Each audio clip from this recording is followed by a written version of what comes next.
এটা একটি বিশেষ ফল। সাপ এবং বেজি যখন মারামারি করে এরপরে যখন তাদেরকে বিষে ধরে ফেলে ঠিক ওই সময়টাতে তারা সরাসরি এই গাছটার উপরে উঠে, আর এই ফলটার নাম হচ্ছে বহই ফল।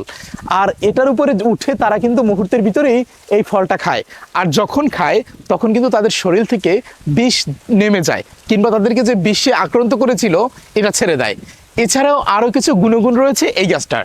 যেমন এই গাছের প্রতিটা পাতা দিয়ে, আপনার হচ্ছে আমি একটা পাতা দেখাই, এই প্রতিটা পাতা দিয়ে কি করা হয় জানেন, যখন পাঙ্গাস মাছরে নিয়ে আসা হয় বাসায় খাওয়ার জন্য, পাঙ্গাস মাছ তো চিনেন, বাংলাদেশের জাতীয় মাছ বলা হয় ওটাকে, গৃহস্থলী মানুষগুলোকে আপ্যায়ন করার জন্য।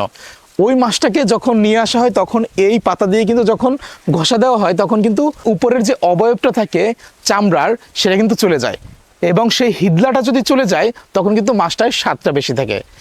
এবং এছাড়াও আরও রয়েছে, কুকুররা যখন কামড়াকামড়ি করে তখন কিন্তু তারা কামড়াকামড়ির এক পর্যায়ে এসে এই বহই পাতা চিবিয়ে খায়, এতে করে তাদের শরীরের কিছুক্ষণের জন্য বিষ নিরাময় হয়। প্রকৃতির ভিতরে এক একটা গাছের এত পরিমাণে ঔষধি গুণগুণ রয়েছে যেগুলো আসলে আমরা জানি না, কিন্তু প্রকৃতি এগুলো, প্রকৃতিতে যেই জীবজন্তুগুলো থাকে ওদেরকে কোনো না কোনোভাবে জানিয়েই দেয়, ওরা জেনেই থাকে। যেমন আমরা আমাদের মা বাবার কাছ থেকে জেনে আসছি হাত পা কেটে গেলে পাকিস্তানি প্রথা অথবা রাইট লতা দিতে হয়, ঠিক তেমনই ওরাও কিন্তু ওদের বাবা মা কিংবা হচ্ছে ওদের নিজেদের ভাষার গুণে জেনেছে যে কখনো বিষে ব্যথায় আক্রান্ত হলে এই গাছের পাতা চিবিয়ে খেতে হবে, তবে সম্পূর্ণরূপে সুস্থ হওয়া যাবে।